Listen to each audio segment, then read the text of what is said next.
ግደለኝ ማለት እኮ እንዲሁ ጸድቅ ያለው ማለት ነው። አስተካክለኝ፣ ጊዜ ስጠኝ፣ ቆየኝ እስካፈራ፣ አትቁረጠኝ ነው የሚባለው። ግደለኝ ማለት አይቻልም። ለቅዱስ ጳውሎስ ያለ ሰው ነው ወደ ክርስቶስ ሊሄድ እናፍቃለሁ ማለት የሚችል። እገሌ ለምን ተቀሰፈ፣ እገሌ ምንም እንዲህ አለ ቆይቶ ቢያንስ እንኳን በቅዱሳን ምልጃ እንኳን ትንሽ ምሕረት እንዳያገኝ የእግዚአብሔርን ቸርነት ጨርሶ ተቃውሞ ከምሕረት በር ውጭ በር እንዳይዘጋበት የሚያስምር ነገር ሳለው እንኳን እንዲሁ ትንሽ ይወስደዋል። እንደገና ደግሞ ስለ ፍትህም ይወስደዋል። በመቆየቱ ሰዎች ብዙ የሚጎዱ ከሆነ ስለ ፍትህ ይነቅለዋል። ያንን እንደ ፈርዖን ያለውን እግዚአብሔር ምሕረቱን ላልተጠቀመ ሰው ፍትህ ይሰጠዋል፣ ፈታሂነትም ስላለው። እንዲያውም አባቶቻችን ምን ይላሉ? ፈርዖንን በባህር ውስጥ የጣለ ምሕረቱ ለዘላለም ነውና። እንዴት ነው ይሄ ነገር? ይሄ ነገር አይጋጭ? ፈርዖንን በባህር ጥሏል ብሎ ሲያበቃ ከዛ ምሕረቱ ለምንድን ነው? እንዴት ያለ የምሕረት የዘላለም ምሕረት ነው አይመስላችሁም? ምን ማለት ነው? ፈርዖን ቢቆይ ኑሮ ለአንተኛው ደግሞ በእግዚአብሔር ከዚያ የባሰ የሚያስመጣበትን ነገር ይሰራል እና እንዲሁ ባህር ውስጥ መክተቱ ምሕረት ነው ይላል። ቸር ስለሆነ ነው እንኳን ከተተው ባህር ውስጥ። ከዚያ የባሰ ምን ሊመጣበት ኑሯል ብትሉኝ እግዚአብሔር ያውቃል፣ እኔ አላውቅም። እግዚአብሔር የባሰ ነገር ደግሞ የባሰ ነገር እንዳንገባ እንዲሁ ወደ አንዱ ጉድጓድም ቢሆን ተገፍተን እንድንገባ ያደርጋል እግዚአብሔር። ስለዚህ ለፈርዖንም ቸር ነው ማለት ነው እግዚአብሔር። ያረገለትን አላያችሁም እንዴ? አድርጎለታል እኮ በአንበጣ እየቀጣ በዝንብ እየቀጣ በውሃ እየቀጣ በጓጉንቸር እየቀጣ በልጅ ሞት እየቀጣ አሳይ በከብት ሞት እየቀጣ በረዶ በደረቅ በጋ እያወረደ ከሳት ጋር አሳየው። 10 ቸርነት እኮ ነው ያደረገለት። 10 ቸርነት አድርጎ እግዚአብሔር አንድ መቅሰፍት ነው ያመጣ። እሱም ቸርነት ነው ሊቃውንቱ ያሉት። ፈርዖን መቆየቱ የባሰ ከእግዚአብሔር ጋር እየታገለ እንዳይማር ይሆናል ይሉ የለ አባቶቻችን። እግዚአብሔር አዳምን እንዲሁ ገነት ውስጥ እንዲሁ ቢትወው ኑሮ ይላሉ አባቶቻችን ብለን ብንጠይቅ ሲመልሱ እግዚአብሔር እንዲሁ አዳምን ይወደዋል እንዲሁ ቢትወው ኑሮ ገነት ውስጥ እንዲሁ ባያስወጣው። መልሱ ምን የሚሉት አበው ሲናገሩ ይሄን አዳም ገነት ውስጥ ቢቆይ ኑሮ አይ እግዚአብሔር እኮ እኔን ከገነት እኮ ያላስወጣኝ ከኔ የበለጠ ፍጥረት ስለማያገኝ ስለሚወደኝ ነው። አያገኝማ ከኔ የተሻለ እንዴት ያስወጣኛል ብሎ የባሰ እግዚአብሔር እንዳይምረው ይሆን ነበር። እግዚአብሔር እኔ ስለማስፈልገው ነው ያላስወጣኝ ብሎ የእግዚአብሔርን ቸርነት በመገዳደር አዳም ምሕረት እንዳያገኝ ይሆን ነበረ። እንዳይሆን እግዚአብሔር በልወት ተቆይና ምርሃለሁ አለው። እግዚአብሔር እንኳንስ ከሌላው ነገር እንኳንስ ከቤታችን ይቅርና ከገነት እንኳን ሲያስወጣ በቸርነት ነው የሚያስወጣው፣ እንዳንበላሽበት። የማይቆነጠጥ ልጅ የሰው ልጅ ነው ይላል ቅዱስ ጳውሎስ። የጎረቤት ልጅ ነው የሚቆጥ። የራስ ልጅ ይቀጣል። እግዚአብሔር ልጆቹ ስለሆነ ይቀጣል። ልጅ ደግሞ ይቀጣል። ለነገሩ ያሁን ልጅ አይቀጣም። ድሮ እንቀጣ ነበር። እንዲሁ ቤተሰቦቻችን ሩቅ አገር ሲሄዱ ድሮ ከጎረቤት ጥለውን ይሄዳሉ። ከጎረቤት ንሱ ልጄን አቆዩ ተብለን ከዚያ በኋላ የሆነ ነገር ከተቆጡን ሄደን ከተዘጋው ከእናት አባታችን ቤት ቁጭ እንላለን። እነዚያ ጎረቤቶች ምን እንደሚሉ ታውቃላችሁ? የሰው ልጅ መሆንህን ለማሳወቅ ነው አይደል እዚህ ሄድከው፣ ልጅ ብትሆን ኑሮ አትሄድም ነበር ይላሉ። የሰው ልጅ ነው ሲቆጡት የሚጠፋ። የራስ ልጅ ግን እየተቆጡትም በቤት ነው የሚኖረው። የሚቆጡት ልጅ ነው። እግዚአብሔር ቅዱስ ጳውሎስ ልጅ ነው። ዕብራውያን 12 ላይ ካልተቆጣችሁ ልጅ አይደላችሁም ካልተገሰጻችሁ ብሎ ይነገራል። እና እግዚአብሔር የሚያደርገው ለክፎች ለበጎች ፍትህ እንዲያገኙ፣ ክፎች ደግሞ በመቆየታቸው ስለማይጠቀሙ ይሄን ያደርጋል። ለክፎች ደግሞ ለምን ዘመን ይሰጣቸዋል? ንስሐ እንዲገቡ። ይህን በማድረግ ነው። ከቃሉ ጋር ናችሁ። ስለዚህ እግዚአብሔር ክፉ ነገር እንዲመጣ የሚያደርገው በዚህ ምክንያት ነው። ሌላ የተወሰኑ ነጥቦችን ልንገራችሁ። አሁን ይሄ ለምን ክፉ ነገር እንዲመጣ ያደርጋል እግዚአብሔር ነው። አሁን ወደ ርዕሳችን ልመልሳችሁ። እግዚአብሔር ለምን ሰይጣን እንዲፈትነን ምን ይልለታል ነው? ይፈቅድለታል ነው። የመጀመሪያው ነፃ ፈቃድ ስለሰጠን ነው። እስቲ ነፃ ፈቃድ ስለሰጠን በሉ።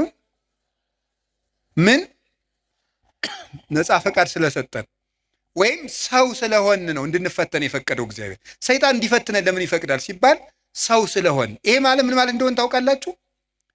እግዚአብሔርን ስለምንመስል ነው። ኦሪት ዘፍጥረት ምዕራፍ 1 ቁጥር 26 ላይ እንደተጻፈው እግዚአብሔር እኛን የፈጠረን በአርአያውና በመልኩ ነው። በአርአያውና በመልኩ ነው። በአርአያውና በመልኩ ማለት ራሱን የቻለ ብዙ ነገር ነው ያለው። በመልኩ ፈጠረን ከምንልባቸው መንገዶች አንዱ ምንድን ነው ይመስላችኋል? በአርአያ በምሳሌ ፈጠረ አንዱ እግዚአብሔር የወደደውን ለማድረግ አስገዳጅ የሌለው ነው። እግዚ ዘይግዕዝዎ ነው። ነፃ የማያወጡት ንጉሥ ነው።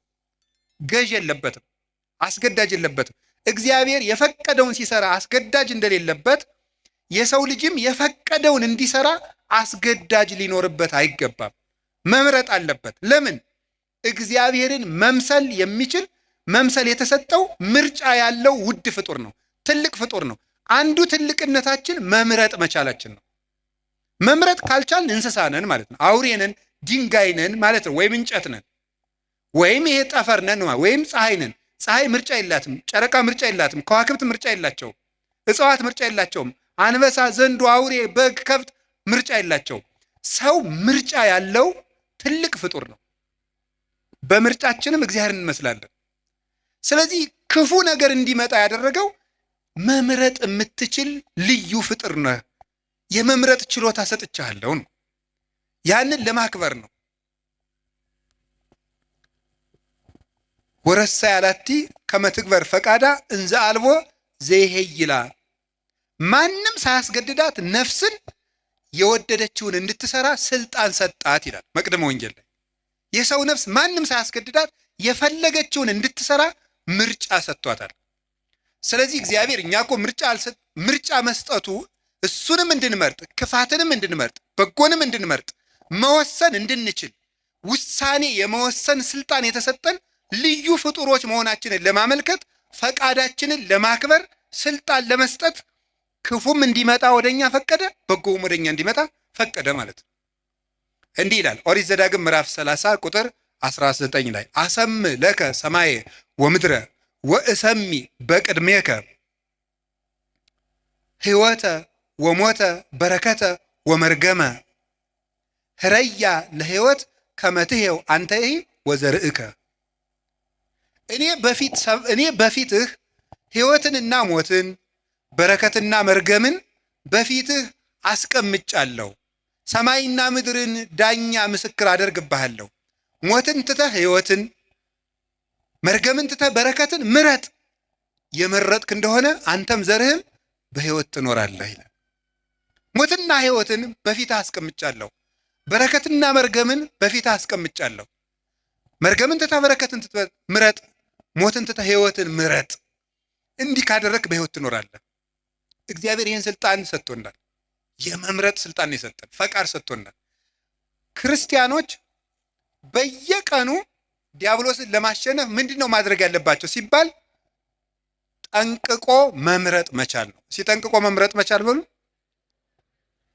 ማመስገንና እርግማን፣ ሌብነትና ምጽዋት፣ ትዕቢትና ትሕትና፣ ቂምና ይቅርታ በየቀኑ ምርጫ ነው።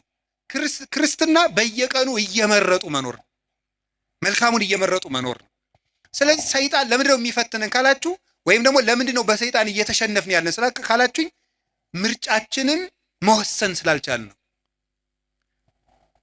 እግዚአብሔር ለምንድነው ሰይጣን የሚፈትነን ከሆነ በእኛ የሚፈርድብን ለምንድነው ከተባለ መርጠን የምንገዛ እኛ ነን እንጂ እስቲ በሞቴ አንተ ና አፍንጫህን ብዬ ሳልጥልህ ና ሲጋራ ጭስ።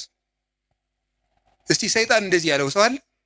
አንተ ጆሮን ሳልል ና ስከር ያላችሁ አለ? ሰይጣን ተገልጦ አንተ በሰይፍ ሳልል ና ዘሙት ያለው ሰው አለ? የለም። ወደን መርጠን ነው።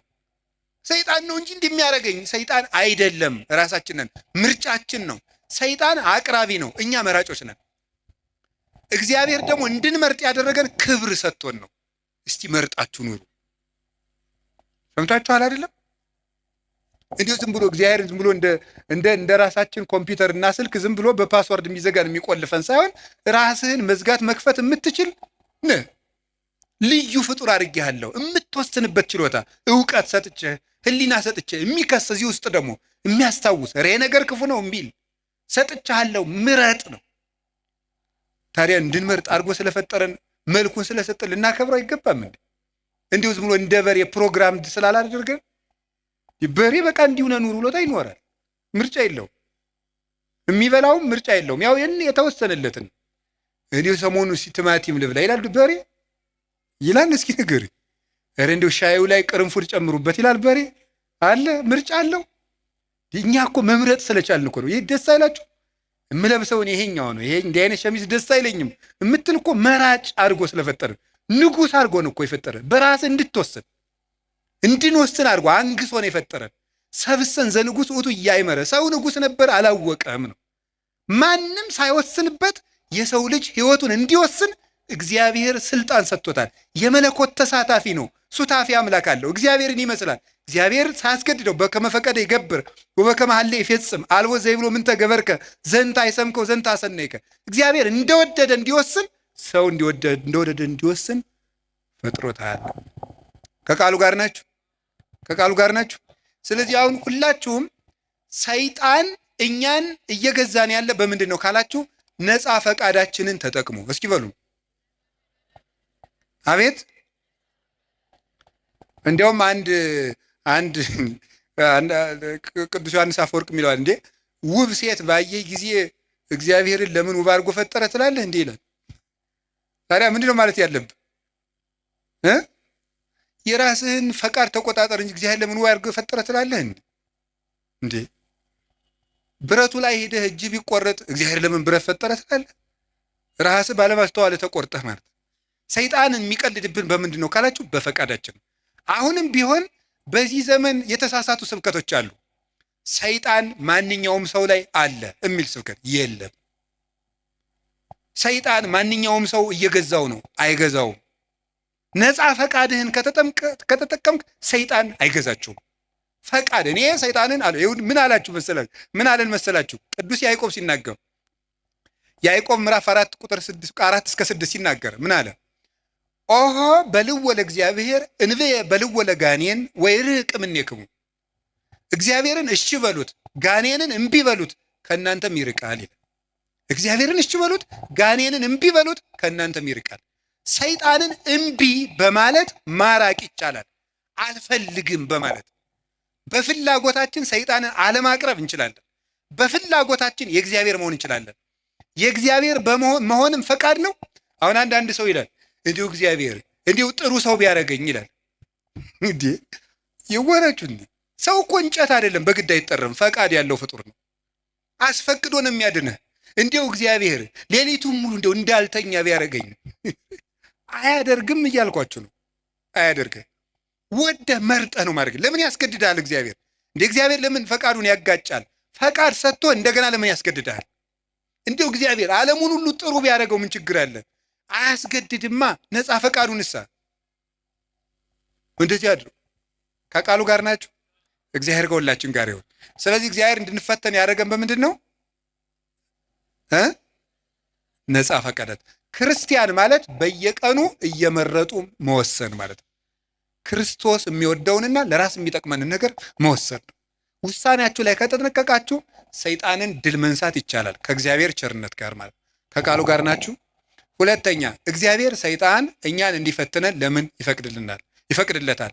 እንድንጠነክር ፈልጎ። እስኪ እንድንጠነክር በሉ። ምን እንድናደርግ? ሰይጣን ለምን ይፈተነኛል? እስኪ አንድ ጥያቄ ልጠይቃችሁ። ሰይጣን እየፈተነኝ እንዴት ነው የምጠነክረው? አሁን ስፖርት የምትሰሩ ሰዎች አላችሁ፣ ጅም የምትሄዱ አይደል? ትሰራላችሁ። ስትሰሩ በጣም ስቃይ አለው የለውም? ይኖረዋል። ስቃይ ባይኖረው ድካም ይኖረዋል። እና ረንዶ ይሄን ስፖርት ጌታ ወይ እንደው ይሄን ስፖርት አላቀኝ ትላላችሁ አትሉ?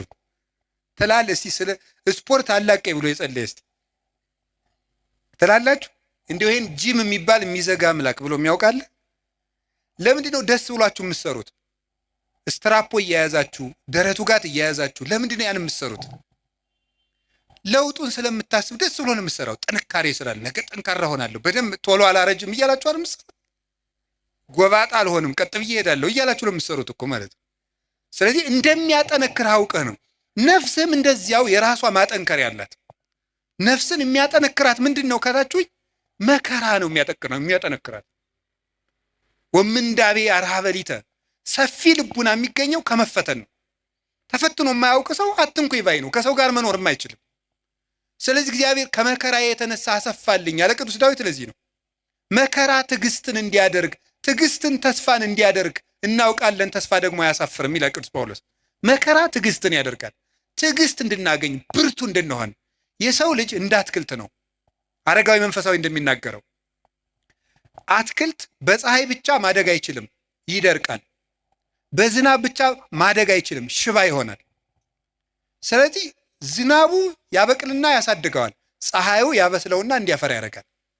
ስለዚህ ሐሩሩን መከራ አድርጉት፣ ዝናቡን ደግሞ የእግዚአብሔርን ቸርነት አድርጉት። ሰው ሁልጊዜ ቸርነቱን ብቻ ቢያደርግለት መከራ ሳይመጣበት ብቻ ቢጠብቀው የሰው ልጅ ልፍስፍስ ይሆናል፣ ሰነፍ ይሆናል። ዝም ብሎ መከራ ብቻ ቢመጣ ደግሞ ተስፋ ይቆርጣል። ስለዚህ እግዚአብሔር ምን ያደርጋል? ሰው አትክልት ነውና አትክልቱን ለማሳደግ ከመከራውም ጥቂት ጥበቃውንም ሳያቋርጥ ሁለቱንም እንዲፈራረቁ ያደርጋል። ክረምትና በጋን አላቋርጥም ብሎ ለኖህ የነገረው ይህን ነው። ክረምትና በጋ መፈራረቃቸው ክረምት ብቻ በጋ ብቻም አይደለም። ክረምትም በጋም የራሳቸው ጥቅም አላቸው። በጋ መከራ ነው፣ ክረምት ደግሞ ቸርነት ነው። ሁለቱም ደግሞ ተፈራርቀው ይተረጎማሉ ተለውጠው። ስለዚህ እግዚአብሔር እንደዚህ የሚያደርገው ለምንድነው ሳለ እንድንበስል ከመመከራሃ ለሃይማኖትክሙ ቅዱስ ጴጥሮስ እንደተናገረ ወርቅ የሚጠነክረው በመከራ ነው፣ ተፈትኖ ነው የሚጠነክረው። እኛም ጠንካራ ክርስቲያኖች እንድንሆን ስለሚፈልግ ክፉ ነገር ወደኛ እንዲመጣ ያደርጋል። ከቃሉ ጋር ናችሁ? እግዚአብሔር ከሁላችን ጋር ይሁን። ገበሬ እንዴት እርሻ እንደሚያስለምዱ ብታውቁ ተመስገን ነው። እኔ ገጠር ስላደኩኝ አባቶች ልጁን ቁጥቋጦ ለማስተማር አጣጥ አጋብ የሚባል እሾህ አለ። እጁን ያስጨብጠዋል። እሾሁን ነው የሚያስጨብጠው እኮ ያዘው ይለዋል። ከዚያ በኋላ ምን ይሆናል? መጨረሻ ላይ በቃ ምንም ነገር እልፍ የማይበሳው ይኖረዋል ማለት ነው። ወታደሮችን እንዴት እንደሚያሰለጥኗቸው ታውቃላችሁ አይደል?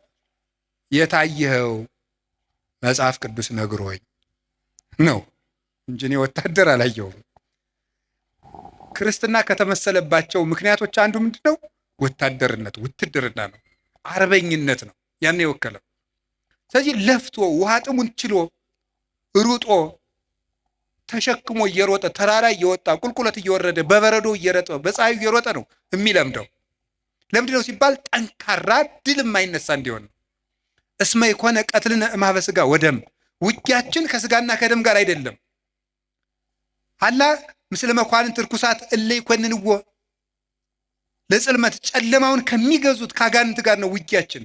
ለስጋዊ ውጊያ ስጋዊ ብርታት እንደሚያስፈልገው ለመንፈሳዊ ውጊያ መንፈሳዊ ብርታት ያስፈልገዋል። እግዚአብሔር ለምንድን ነው ፈተና እንዲመጣ የሚያሰርገው ካላችሁኝ ሊያጠነክረን ስለሚፈልግ ነው። ወርቅ በሳት ተፈትኖ እንደሚጠራ በመከራችሁ የተፈተነ ሃይማኖታችሁ ጌታችን መድኃኒታችን ኢየሱስ ክርስቶስ በመጣ ጊዜ በክብርና በምስጋና እንድትገለጡ ያደርጋችኋል ይላል። እስመ መከራሃ ለሃይማኖትክሙ ትትረከቡ ሀለወክሙ በስብሐት ወበውዳሴ አመ ያስተርኢ እግዚእነ ኢየሱስ ክርስቶስ ከመ ወርቅ ንጹሕ ዘይትበደር ዛመከርዎ በእሳት። በእሳት እንደተፈተነ ወርቅ ንጹሕ፣ በእሳት ተፈትኖ ንጹሕ እንደሆነ ወርቅ የተፈተነው እምነታችሁ ጌታችን ኢየሱስ ክርስቶስ በመጣ ጊዜ በክብር እንድትገለጡ ያደርጋችኋል ይላል። ስለዚህ ለምንድን ነው እንድንፈተን ያደርጋችኋል? እንድንጠነክር ነው። ከቃሉ ጋር ናችሁ? እግዚአብሔር ከሁላችን ጋር ይሁን። እግዚአብሔር ጠንካራ ያደርገን። መከራ ጥንካሬ ትዕግስት ይሰጣል። ትዕግስት ተስፋ ይሰጣል። ተስፋ ደግሞ አያሳፍርም። ተስፋም ክርስቶስ ነው። ሶስተኛ 5 ናቸው። ከዚያ ጨርሳለሁ። ሶስተኛ ለምንድን ነው ጌታ በሰይጣን እንድንፈተን ወይም ሰይጣን እንዲፈትነን የሚፈቅድለት ለምንድን ነው ስትሉም ክርስቶስን እንድንመስል ነው። ክርስቶስን እንድንመስል ነው። ጌታችን መድኃኒታችን ኢየሱስ ክርስቶስን እንድንመስለው እንፈተናለን። ክርስቶስን መምሰል እምከመ አርአይነ ሕማመ ምስሌሁ ንኤሪ ክብረ ምስሌሁ፣ ከሱ ጋር መከራ ከተቀበል ከሱ ጋር ከሞትን በመከራ ከተባበርን ከሱ ጋር እንነሳለን ይላል። ሕማምነ ዘለሰዓት ክብረ ወስብሐተ አፈድፍዶ ይገብር ለናል። የጊዜው መከራችን የዘላለም ክብርን አብዝቶ ያደርግልናልና ይላል ቅዱስ ጳውሎስ። የጊዜው መከራችን የሚለውን ፊሊጎስ የተባለ ሊቅ የሰዓት መከራችን ብሎ ያነባዋል። ለምን ነው ቅዱስ ጳውሎስ ስለ ክርስቶስ የምንቀበለው መከራ የሰዓት ያለው? እድሜ ዘመናችን ሁሉ የምንቀበለውን ፈተና ለምንድን ነው የሰዓት ፈተና ያለው ይልና ዓለም ከተፈጠረ ጀምሮ እስከሚያልፍ ድረስ የተፈጠረ የሰው ልጅ ሁሉ የሚቀበለው መከራ በመንግስተ ሰማያት ከሚያገኘው ደስታ አንጻር በጣም ትንሽ ነው። ያንዳችን ብቻ አይደለም።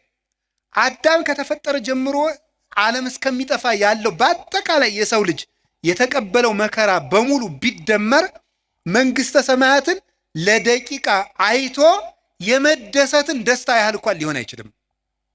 ለደቂቃ እንኳን አይቶ የመደሰትን ያህል ንጽጽሩ ገብቷችኋል? መንግስተ ሰማያት እንዴት ያለች ውብ እንደሆነች ብታውቁ በእውነት ማለት እኔም አላውቃት።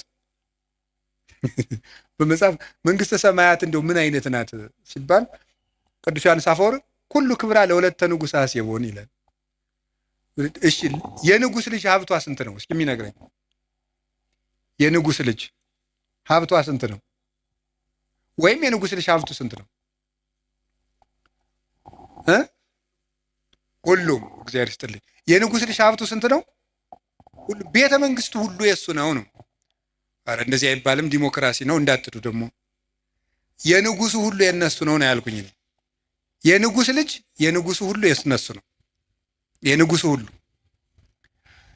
በዚያ መስሎ ምን ማለት ነው? መንግስተ ሰማያት ሀብቷ ምን ያህል ነው ብትል የእግዚአብሔር ሀብት ሁሉ ነው ሀብቷ ይላል። ለምሳሌ አሁን እዚህ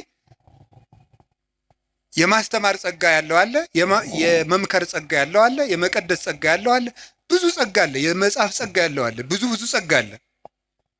አሁን ተመልከቱ፣ በምድር ላይ ጸጋ ልዩ ልዩ ነው። ሁሉም ሰው እኩል ጸጋ አይኖረውም። መንግስተ ሰማያት ግን ሁሉም ሀብት ለሁሉም ሰው አለው ነው።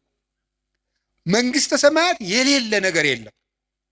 የሌለ ቢኖረን የምንለው ነገርም የለም። አሁን እዚህ ውስጥ ቢኖረን የምንለው በጣም ብዙ ነው። ጤና ያለው ሀብት ያለው ደግሞ እንጃ ምን እንደሚመኝ ብቻ ቢኖረኝ የሚለው ሁሉም አለው። መንግስተ ሰማያት ውስጥ ይሄ ቢኖረኝ ኑሮ ማታስብል ሙሉ ሀገር ናት ነው። ሙሉ ደስታ የሚገኘው መንግስተ ሰማያት ነው። ስለዚህ ብዙ ደስታ ለማግኘት ከክርስቶስ ጋር እንፈተናለን ነው። ከክርስቶስ ጋር እንፈተናለን። ሱታፊ አምላክ ነው። ሱታፊ አምላክ ነው። ክርስቶስን የምንመስለው አንዱ በመከራው ነው። ዓርብን ከመሰል እሁድን መስለን እንውላለን ነው። ዓርብ አብረነው ከተሰቀል እሁድ አብረነው ብርሃን እንለብሳለን። በክርስቶስ የምናምነው ትንሣኤውን ብቻ ሳይሆን ስቅለቱን ጭምር ነው። መቼም ዓርብን ትቶ እሁድን ብቻ የሚያምን ክርስቲያን የለም። ዓርብንም እሁድንም የምናምን ከሆነ እሁድ ትንሣኤውን ደስ የሚለን ከሆነ ስቅለቱንም መውደድ አለብን። እንደዚያ ከሆነ እንደ ዓርብ ውሎው እንሰቀላለን፣ እንደ እሁድ እንነሳለን። ማንም ይሰቅለን? የገዛ ስጋችን ይሰቅለናል፣ ዘመዶቻችን ይሰቅሉናል፣ ዓለም ትሰቅልናለች፣ ጋኔን ይሰቅልናል፣ ጥቅማቸው የተነካባቸው ሰዎች ይሰቅሉናል። ብዙ ስቅላት አለው። ስቅላት ማለት በችንካር መቸከል ላይሆን ይችላል። ከክፉ ሰው ጋር መኖርም መስቀል ነው። እሱም ራሱ መስቀል ነው። ስድብ መቻል ራሱ መስቀል ነው። ለምንድን ነው እንደው የሚጨቀጭቀኝን እገሌን የማያላቅቀኝ? ከዚህ ጨቅጫቃ ጋር እንደው እግዚአብሔር ለምን የማያላቅቀኝ? መስቀል ነው። ዓርብን ለምን ትጠላለህ? መስቀል ነው። እንዲሁም ማር ይስሐቅ ምንድን ነው የሚናገረው? ከባልንጀራው ስድብን የሚናገር ሰው የክርስቶስን መስቀል በዕለተ ዓርብን ተገኝቶ እንደተሸከመ ይቆጠርለታል።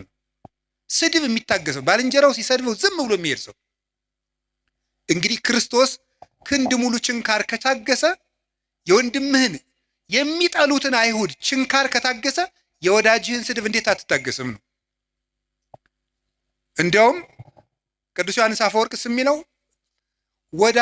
ጠላቶቻችሁን ውደዱ ብሎ ቢያዘን ወዳጆቻችንን ጠልተን እንዲያው ምን ይበጀን ይሆን ይላል። ጠላቶቻችሁን ውደዱ ብሎ አዘዞን፣ ወዳጆቻችንን ጠልተንማ ምን እንመልስለታለን ይላል። እስቲ እግዚአብሔር ያሳያል። የሚረግሟችሁን መርቁ ብሎ ሰው ሚስቱን መውደድ ካቃተው፣ ባሏን መውደድ ካቃታት፣ እማያምኑትን ውደዱ ተብሎን ክርስቲያን መውደድ ካቃተን እንዴት ብለን ነው አሁን ለክርስቶስ የምንመልስለት?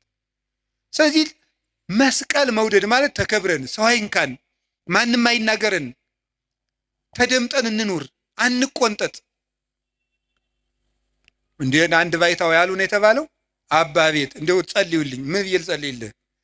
እንዴው ቢናገሯት መሬት የሆነች እሺ፣ ምንም በቃ እንደው ጥበበኛ የሆነች እሺ፣ ሰርታ የማትታክት እሺ፣ ያዘዟትን የምትሰራ እሺ፣ አንድ ነገር የማትቀየም እሺ፣ ንግግሯ ለስላሳ እሺ፣ መልኳ ይቀረሽ የማትባል ሚስት ስጠኝ ብለው ይጸልዩልኝ። እንዴ እንደዚህ ያሉ ሰዎች ቢኖሩ እኛ ስንመነኩስ ነበር አሉት አሉ።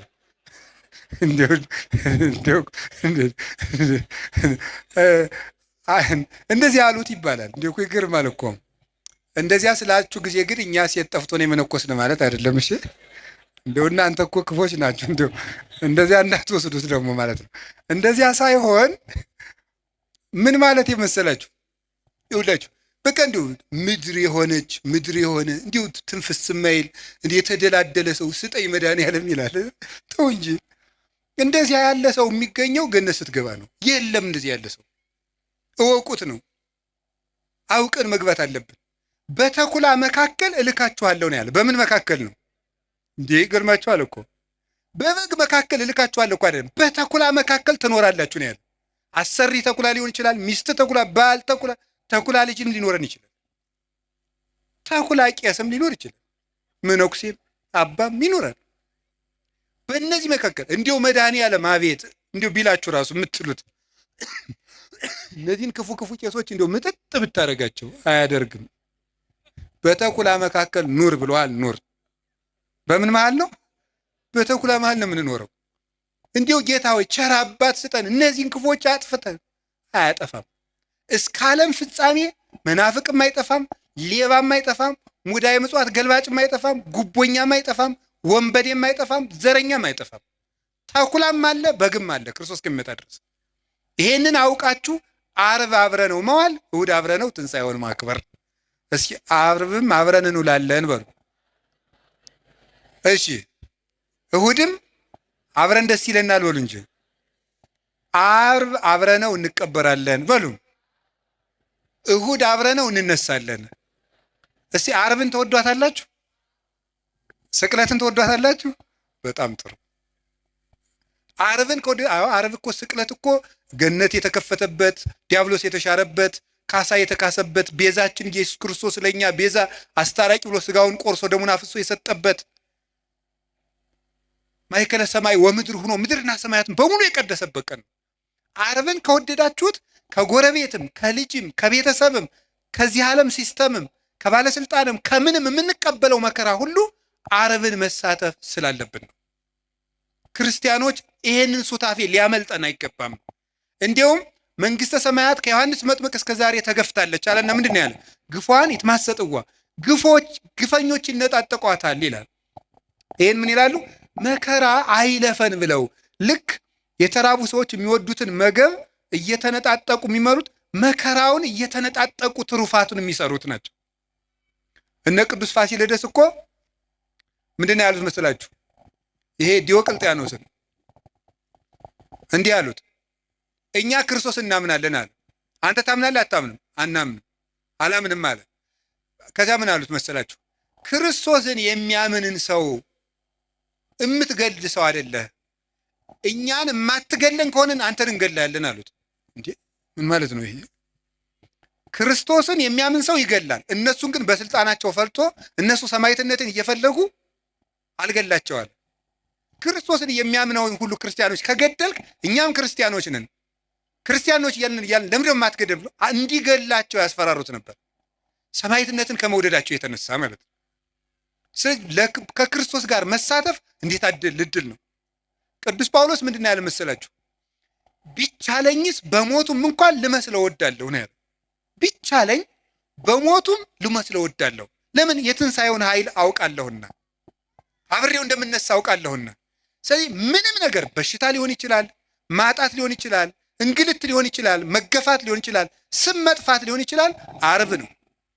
ማጣት ከሆነ ጌታችን ልጆቻችሁ ሞተውባችሁ ወይም ጥለዋችሁ ሄደው ክደዋችሁ ከሆነ የወለዶቻቸው መናፍቅ ሊሆኑ ይችላሉ። ጠብቁ።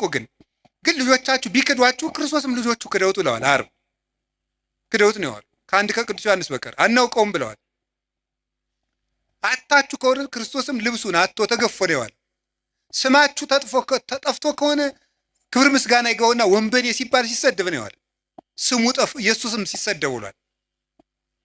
ቆስላችሁት ከሆነ የማይድን በሽታ ይዟችሁ ከሆነ እሱ ሲቆስል ነው ያለው። ይሄ ነው ከሱ ጋር ነው የተሰቀልነው። ስንጠመቅ እኮ ይውላችሁ ውሃ ውስጥ ቄሱ እንዲህ አድርጎ ውሃ ውስጥ የሚጨምረን ዋናው ምክንያት ምንድን ነው? ከክርስቶስ ጋር ተቀብረናል ማለት ነው። ብቅ የሚያደርገን ደግሞ ከክርስቶስ ጋር ተነስተናል። ከክርስቶስ ጋር ሱታፌ ነው እና ቅዱስ ጊዮርጊስ ያለው ምንድን ነው? መከራህን ስላሳተፍከኝ አመሰግንሃለሁ ነበር የሚለው አንድ መከራ ተቀብሎ ሲጨርስ። ቅድስት አርሴማ በእሳት ውስጥ ተወርውራ ስትጨርስ አንበሳ ተወርውራ ገርፈዋት ደብድበዋ ሲጨርሱ ጌታዬ ኢየሱስ ክርስቶስ መከራህን ስላሳተፍከኝ አመሰግንሃለሁ።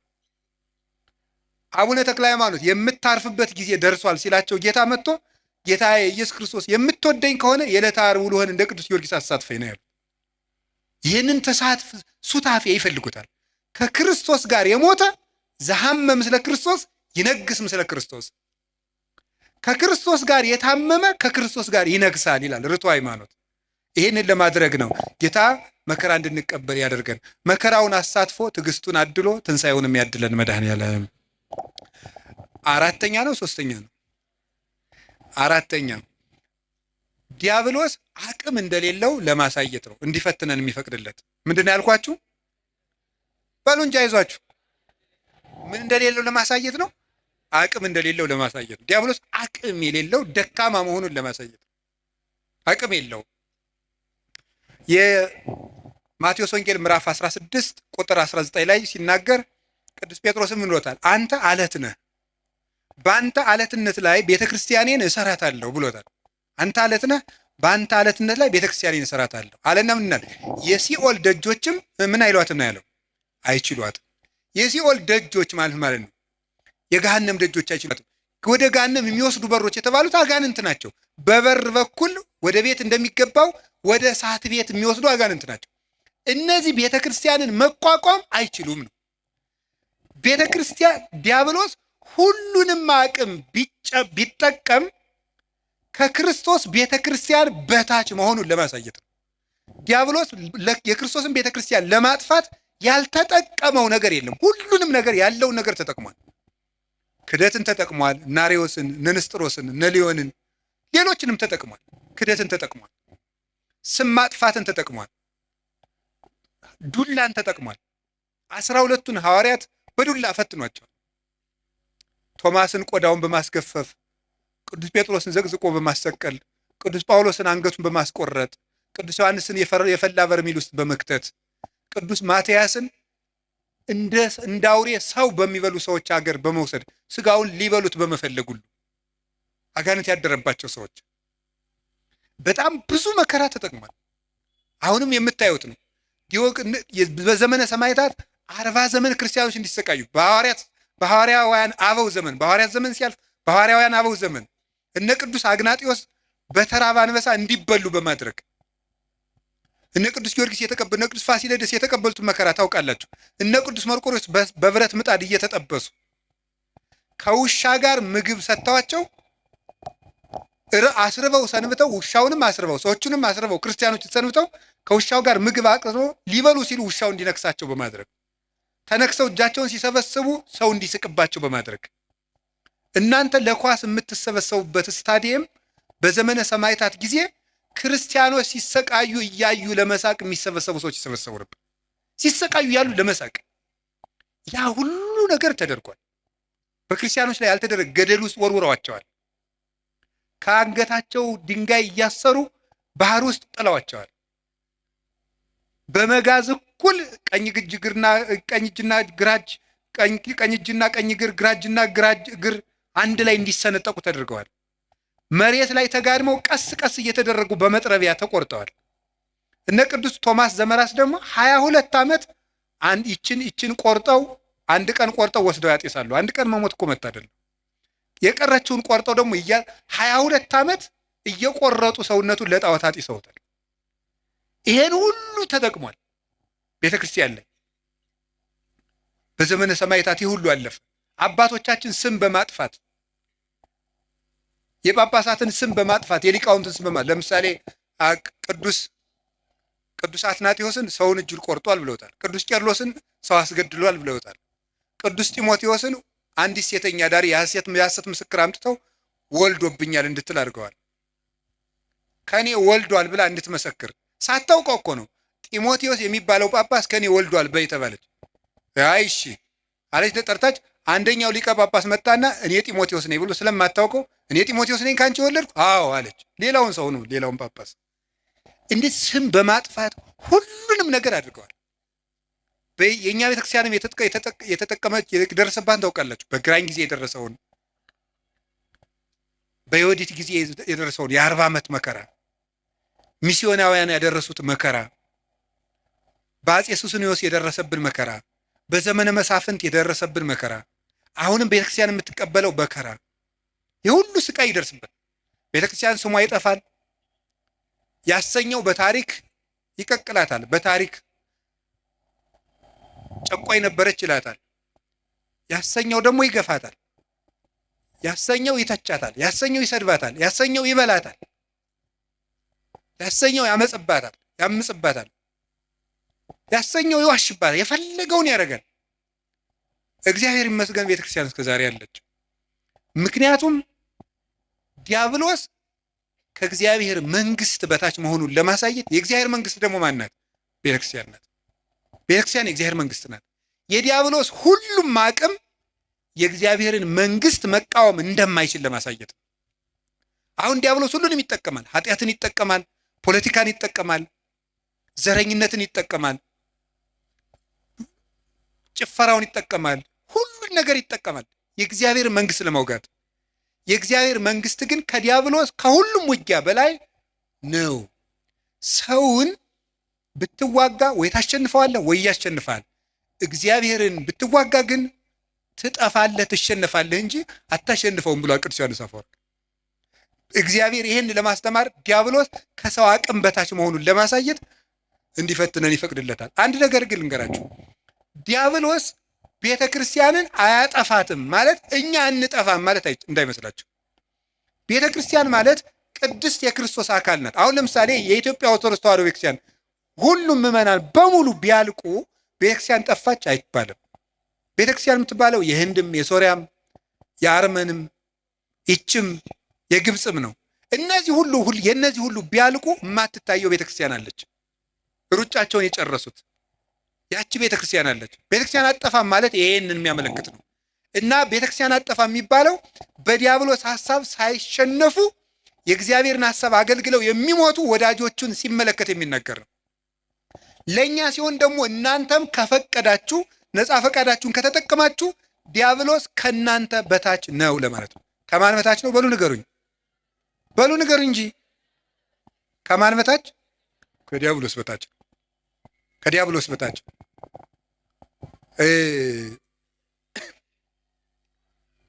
በጉልበት ያልተቻለ በእግዚአብሔር ይቻላል።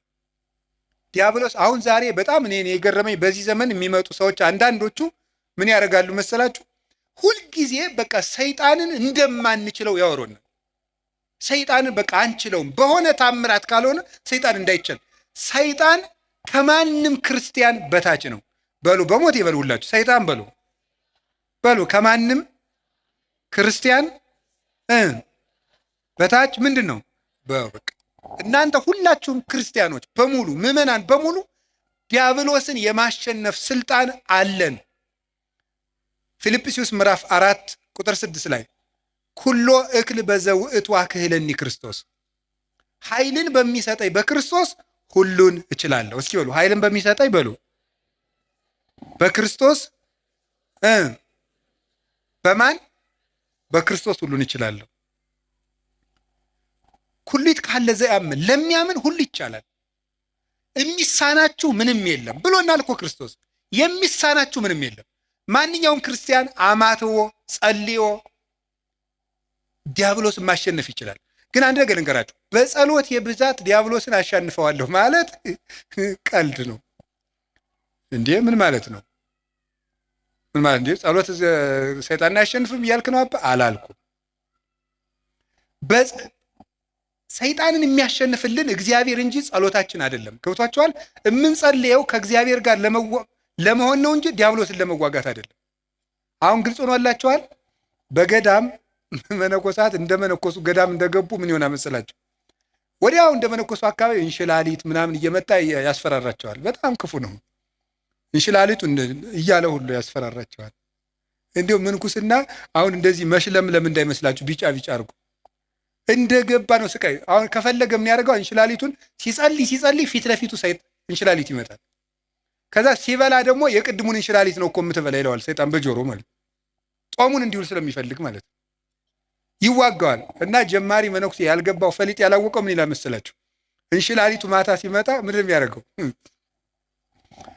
ፍካሬ ዘጻድቃን ወዘኃጥአን መዝሙር ዘዳዊት ሃሌሉያ ሲል እንሽላሊቱ አላለቀም፣ አልሄድም አለ። ዞር ብሎ ያየዋል ደግሞ አለ ነው 150 ነው የምዘልቀው ዛሬ ሰብህ ወለእግዚአብሔር በቅዱሳን አልሄደም። በቃ እንደዚያ እያደረገ አይደል ነው። አሁን ደግሞ እስቲ እንታያለን በስግደት ደግሞ 300 ሲሰግድ አለ።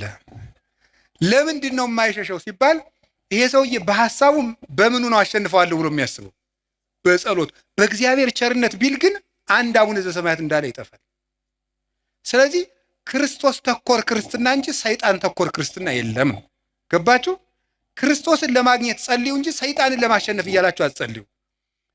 አንድ አባት ያልተናገረዋል። አንድ የበረሃ አባት ሰይጣንን እያሰብክ የምትጸልይ ከሆነ አታሸንፈውም፣ በጉልበት አትሸንፈውም። እንዲሁም ምን ብሎ ይናገር 20ኛው ክፍለ ዘመን ላይ የጻፈ አባት ነው እና ምን ብሎ ይናገረ መስላችሁ? አንተ ጥይት ብትተኩስ እሱ ኒውክሊየር ይተኩሳል ይላል። ከ50 ዓመት በፊት የተጻፈ መጽሐፍ ነው። ሰይጣንን ለማሸነፍ አንተ ጥይት ተኩስ ኒውክሊየር ተኩሳል። ለምን? የ7000 ዓመት የውጊያ ልምድ ያለው ጀግና ነው እሱ። አይሆንልህም። ሰይጣንን በጉልበት አሸንፉ። በቀን 400 ሰግዳለሁ ሰይጣንን እቀጠቅጠዋል ይላል አንዳንዱ። ወረጣው 4 ሚሊዮን አድርገው አትቀጠቅጠው። ስግደት ቀንሱ አላልኩም፣ ስንፍናም አላስተማርኩም። በደንብ እንድትሰሙኝ ስለምፈልግ ግን በስግደታችን ብዛት በጸሎታችን ብዛት እናሸንፋለን ማለት ትዕቢት ነው። የሚያሸንፈው ማን ነው? ንገሩን። እግዚአብሔር ነው የሚያሸንፈው። እኔ ምክሉ ቅዱስ እንጦንስን እኮ መጡ። ቅዱስ እንጦንስ ከባቱ ከሚጸልዩበት መሃል ምን መስል አጋንንት በሙሉ የሰውዬ እንግዲህ ብለው ማስወጣት ሳቃታቸው ቢሉ አንድ ቀን እስቲ አውሬውን እንሆንበትና እንደራጅ እናሉ። ተደራጅተው ምን ወጡ? አንተ እባቡን፣ አንተ ደግሞ አይጥሁን፣ አንተ ደግሞ እንዲስቅ ይሆነ አንድ እንዲሁ ይገርማል እኮ አባ ፓምቦ የሚባለው ሰይጣን ራሱ ለመፈተን አባ ፓምቦ የሚባለውን አባት ለመፈተን ሰይጣን ምናል በጣም ብዙ ሻጋንንት አልስቅም ብሎ አርመሞ ያዘ አባት ነው። እንዲስቅ በጣም ብዙ ሺህ አጋንንት አንድ ብርሌ ማንሳት አቅቷቸው ያሳዩታል። እንዲስቅ ማለት ነው። እሱ ግን መሳቁን ትቶም እንዳለ ታውቃላችሁ። ይሄ የሚያሳየው አቅመ ቢስነታችሁን ነው አላቸው። እንኳን ሊስቅ ማለት ነው። ሰይጣን በማሳቅም በምን ስልቱ ብዙ ነው። ወደ እንጦንስ ሲመጡ ዘንዶ ሆኖ ይመጣል፣ እንደ እባብ የሚያፏጫል። አስባችሁታል ምዕመናን?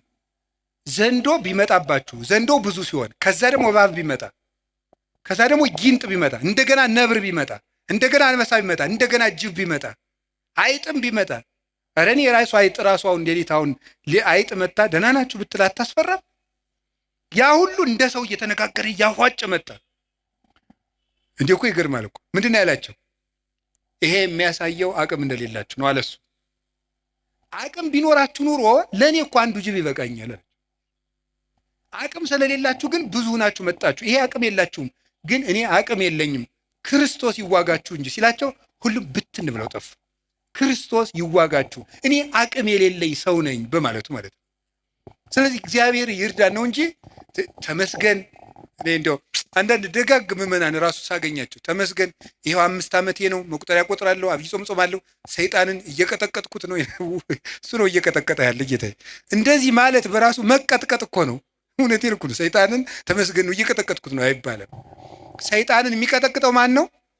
ምን አለ? እግዚአብሔር አምላከ ሰላም ይቀጥቅጦ ለሰላም ታይተ እገሪክሙ። የሰላም አምላክ እግዚአብሔር ሰይጣንን ከእግራችሁ በታች ይቀጥቅጠው ብሏል። ሮሜ 16 ላይ ዲያብሎስን በጉልበታችን አናሸንፈው፣ በእግዚአብሔር ቸርነት ግን እናሸንፈዋለን። ስለዚህ ዲያብሎስ ከኛ አቅም በታች ነው፣ በእግዚአብሔር ቸርነት እችላለሁ በሉ። እንትን ካልሄድኩ ሰይጣን አይወጣም፣ እንትን ካልሄድኩ እንትን ሰይጣን አይወጣም እያላችሁ እንደዚህ አትበሉ። ዲያብሎስን ዓለምን የሚያሸንፈው እምነታችንና ከክርስቶስ ጋር መኖራችን ነው። ጌታችን ኢየሱስ ክርስቶስ እውነተኛ ብርሃን ነው፣ ዲያብሎስ ደግሞ ጨለማ ነው። ብርሃን ደግሞ ጨለማ ባለበት አይኖርም። ወደ ብርሃን ፊታችንን እንዙር። ዲያብሎስ በእኛ ላይ አቅም የለውም። እና እጃችሁን አትስጡ። ማንም ሊጫወትባችሁ አይገባም። ይሄ ጠንቋዩ ሁላ እየመጣ እየሮጠ በእውነቱ ሰይጣን ማን ትባላለህ? ሰይፉ ጨንገር የት ነው ያስካት? ትምህርት ቤት። ምንድን ነው እንዲህ ያለ ነገር? ነውር አይደለም እንዴ? ማን ነው የደገመባት? ያክስቷ ልጅ። እንዲህ ይሄ ነውር አይደለም? እግዚአብሔር እስቲ ጠብ የሚዘራ ታምር ያደርጋል? እስቲ ንገሩኝ በሞቴ ሌላውን ንገሩኝና እግዚአብሔር ሰው እንዲጣላ ይፈልጋል? አሁን አጋንንት በሚለፈልፉበት ስንት ሰው ተጣልቷል። በሞት እየተፈላለገ ነው ያለ። እገሌ ደግሞብኝ ነው ሀብት ያልሳካልኝ አለ። እገሌ ደግሞብኝ ነው ትምህርት ሳይሳካ ይቀር እየተባለ። እግዚአብሔር እኮ የፍቅር አምላክ ነው። አጋንንትን ሲያወጣ ዝም ብሎ ያወጣቸዋል። የእግዚአብሔር ታምር ሌላ ችግር ፈጥሮ አይሄድም። ትክክል አይደለም። ስለዚህ የእግዚአብሔር ቤተሰቦች አጋንንትን የምንዋጋው ከእግዚአብሔር ጋር በመሆን ነው። ከማን ጋር ነው? ከእግዚአብሔር ጋር የምንሆነው ምንድን ነው? የማቴዎስ ወንጌል ምዕራፍ 28 ቁጥር 19 ላይ አነ ሄሉ ምስሌክሙ እስከ ልቀጣ ዓለም፣ እኔ እስከ ዓለም ፍጻሜ ከእናንተ ጋር ነኝ ብሏል። ለማን ያላቸው? ለሐዋርያት በሉ። ለማን? እኔ እስከ ዓለም ፍጻሜ ከማን ጋር ነኝ? ሐዋርያት ዛሬ አሉ፣ በስጋ አሉ። በእናንተ ቤተ ክርስቲያን እኖራለሁ እያላቸው። ስለዚህ ከእግዚአብሔር ጋር ለመኖር ቤተ ክርስቲያን ውስጥ አትጥፉ። እንዲያው ንገራችሁ እስቲ እንዲያው ሰይጣን የሚያስለቅቅ ጸበል የትኛው ነው? የዮሐንስ መጥምቅ ይሻላል። አቡነ ተክለ ሃይማኖት ጥሩ ናቸው አሉ። የሚካኤል ነው ጥሩ። የትኛውም ቤተ ክርስቲያን ውስጥ አጋንንት ይሸነፋል። እስኪ በሉ የትኛውም በሉ። ቤተ ክርስቲያን ውስጥ ማን ይሸነፋል? አጋንንት ይሸነፋል። ከቤተ ክርስቲያን ጋር ህብረት ይኖራችሁ። ሚካኤል ከሆነ ደብራችሁ ሚካኤል ጋር ህብረት፣ እዚያው ሁኑ። እዚያው ክርስቶስ አለ። ገብርኤል ከሆነ እዚያው ህብረታችሁ፣ እዚያው ህብረታችሁ ውስጥ አትነጠሩ። የክርስቶስ ህዋስ መሆናችንን ጠብቁ። ክርስቲያን የክርስቶስ ህዋስ ነው። ህዋሱ የሚበሰብሰው ከአካሉ ተቆርጦ ሲጣል ነው። ካልተቆረጥን እኛን የሚነካን የለም። ህዋሱ ቤተ ክርስቲያን አካሉ ናት። ክርስቶስ ራስ ነው። እኛ ደግሞ እች ጣት ናት። እችን ጣት ምስጥ የሚበላት ተቆርጣ ስትወድቅ ነው። ከአካሏ ጋር ከኖረች የሚነካት የለም። ቤተ ክርስቲያን የክርስቶስ አካል ናት። ከቤተ ክርስቲያን ጋር ህብረት ካለን ዲያብሎስ እኛን መንጠቅ አይችልም። እግዚአብሔር ከሁላችን ጋር ይሁን። የመጨረሻው አምስተኛው እግዚአብሔር ለምን ሰይጣን እንዲፈትነን ይፈቅድለታል? አምስተኛው ከፈተናው ስለምናተርፍ ነው። እስኪ በሉ ድገሙ። ስለምናተርፍ ወይም ደግሞ ምን ስለምናገኝበት ይመስላችኋል? ጸጋ ስለምናገኝበት ማለት ነው። ጸጋ ስለምናገኝበት አንድ ሁለት ነገሮችን ልጠቁምና ልጨርስ እዚሁ ሀሳብ ላይ። ለምሳሌ እግዚአብሔር ዲያብሎስ ኢዮብን ልፈትነው ሲለው ምን አደረጉ? ፈቀደለት? ከለከሉ? በሉ ንገሩኝ እንጂ። ፈቀደለት። ምኑን ፈተነው? ገንዘቡን ጨረሰበት። ከዛ ቀጥሎ ምኑን ጨረሰበት? ልጆቹን ጨረሰበት። ከዛ ቀጥሎ ምኑን? አካሉን። ሶስቱንም ነው ያጣ። ገንዘቡንም አጣ። ሰው እኮ ገንዘብ ቢያጣ ልጆቹ ሰርተው ይሰጡታል። ልጅ ቢያጣ ራሱ ሰርቶ ይበላል። ኢዮብ ሶስቱንም ነው ያጣ። ልጅም አጣ፣ ገንዘብም አጣ፣ ገንዘብ የሚያመጣ ልጅም አጣ፣ ሰርቶ የሚኖርበት ጉልበትም አጣ። ሶስቱንም አጣ። ዲያብሎስ ያን ሁሉ ሲነሳው እግዚአብሔር ዝም አለ። መጨረሻ ላይ ግን ከ7 ዓመት ፈተና በኋላ እግዚአብሔር እጥፍ ልጅ እጥፍ ከብት እድሜም ጨምሮ ሰጠው ይላል። ማር ይስሐቅ ምን ይላል? እስመ እግዚአብሔር ሎቱ ስብሐት በይንተ ብዝኃ ጸጋሁ ያበዋ ለነፍስ ውስተ ኩሉ ጻዕረ ምንዳቤ። እግዚአብሔር ክብር ምስጋና ይግባውና ለነፍስ ስለሚሰጣት ብዙ ጸጋ ሲባል ሰውነትን ወደ ብዙ መከራ እንዲገባ ያደርጋል። እንድናተርፍበት ነው። ጸጋ እንድናተርፍ ነው። የመጀመሪያው ነፍሳችን እናተርፋታለን። ስጋችን እናተርፋለን። ምናልባት ከፈተና እንግዲህ እግዚአብሔር መሸለመኝ እንዳትሉ፣ ሽልማቱ ወይ ጊዜ ያለው ካልተሸለማችሁበት ደግሞ በነፍስ ሸልሟችኋል ማለት ነው። ይህን ነው መረዳት የሚገባው። ቅዱስ ጳውሎስ ታሞ ነበረ። ታሞ እግዚአብሔር አድነኝ አስተብቋይ ክወለ ጊዜ የስልሰ ጌታዬን 3 ጊዜ ፈውሰኝ አልኩት አለ። ከፍተኛ ራስ ምታትና ውጋት ነበረበት። ሌት እንኳን እየሰፋ ቀን ሙሉ የሚያስተምረው ቅዱስ ጳውሎስ ምንድነው ያለው መሰላችሁ? ጌታዬ ፈውሰኝ አለው። ምንድነው ያለው? ፈውሰኝ ሲለው ጌታ ምንድነው ያለው? ያክለከ ጸጋዬ ይበቃሃል አለው። ምን ይበቃል ነው ያለው? ጸጋዬ ይበቃል። የሰጠው ጸጋ ብዙ ነው አለው። ይሄንን ወስዶ ቅዱስ ባስልዮስ ዘቂሳርያ ምን አለ? ድዊው ጳውሎስ ድውያንን ይፈውሳል ይላል። ምኑ ጳውሎስ? ድዊው ጳውሎስ ህመም አለው። ግን የቅዱስ ጳውሎስ ራሱን ማዳን ሳይችል ይታመማል። ግን የጨርቁ ጫፍ ተቆርጦ ሲሄድ ሞት ይፈራዋል። የቅዱስ ጳውሎስን ልብሱን እኮ ሞት ይፈራዋል። ከጨርቁ ጫፍ ተቆርጦ ሄዶ ከሞተ ሰው ላይ ሲጣል ሙት ይቀሰቀስ ነበረ። ሞትን የሚሽር ስልጣን ያገኘው ታሞ ነው። መታመም ጸጋ ያሰጣል። ስለዚህ እግዚአብሔር ለምንድን ነው ሁሉ መከራ የሚያደርገው ሲባል እንድናተርፍበት ነው። እንድናተርፍ ስለሚፈልግ እግዚአብሔር ሰይጣን ሲፈትነን ዝም ይለዋል። ባኮቴት በምስጋና በትዕግስት ከተቀበልነው ሁሉም ነገር ለትርፍ ነው። መንግስተ ሰማያትን እናተርፍበታለን። ደስታን እናተርፍበታለን። ኦርቶዶክሳዊነት ማለት መከራ ውስጥ ገብቶ ደስታን ማግኘት ነው። ክርስቲያን ሆናችሁ ደስታን ማንም እንዳይነጥቃችሁ የምትፈልጉ ከሆነ ሁልጊዜ ስታዝኑ ነው የምትኖሩት።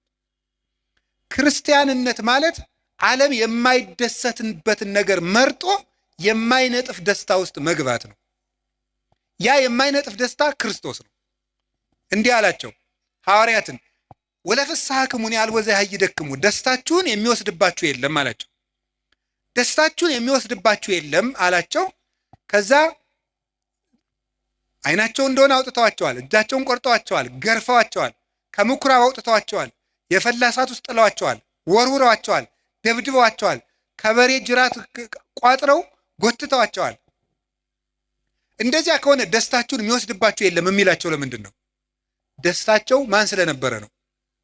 እኔን የሚወስድባችሁ የለም ነው። በልብስ ልደሰት ብትል ልብስን ወይ ሰዎች ይወስዱታል፣ ወይም የተሻለ ልብስ አሰፍተው የሚመጡ ሰዎች ያስቀኑና በአንተ ልብስ መደሰት ታቆማለህ። በጤና ብትደሰት ሲያምህ ይከፋል። በመልክ ብትደሰት ስታረጅ ይከፋል። በሚስታችሁ ብትደሰቱ ስትሞት ይከፋችኋል። በባል ብትደሰቱ ሲሞት ይከፋል። ቅዱስ ጎርጎርዮስ እንደተናገረ በሀብት ብትደሰቱ ስታጡ ትከፋላችሁ። በሹመት ብትደሰቱ ስትሻሩ ይከፋችኋል። በክርስቶስ ብትደሰቱ ግን ማንም አይወስድባችሁ። እሱን ማን ይነጥቀናል? ሁሉ ይወሰዳል። የማይወሰድ ሀብት ክርስቶስ ነው። ስለዚህ ቅዱስ ጳውሎስ ምን አለ? እላችኋለሁ በክርስቶስ ደስ ይበላችሁ አለ። እላችኋለሁ በማን ደስ ይበላችሁ አለ? ደግሜ እላችኋለሁ በክርስቶስ ደስ ይበላችሁ አለ። ሁልጊዜ በጌታ ደስ ይበላችሁ አለ። ለምንድን ነው ሁልጊዜ በጌታ ደስ ይበላችሁ? አሁን ምግብ ሁልጊዜ ማስደሰት ይችላል? እስኪ አሁን ጧት የበላነውን ምግብ ማታ እንደገናም ጧት አያስደስትም። አንድ ልብስ እኮ እንደውም ጥሩ ልብስ የሚያስደስተው አልፈን ስለምንለብሰው። ሁሉ ነገር ሁልጊዜ አያስደስትም። አንድ ቀን ቢያስደስትም፣ ክርስቶስ ግን ሁልጊዜ ደስታችን ነው። ይሄን ደስታ ለማግኘት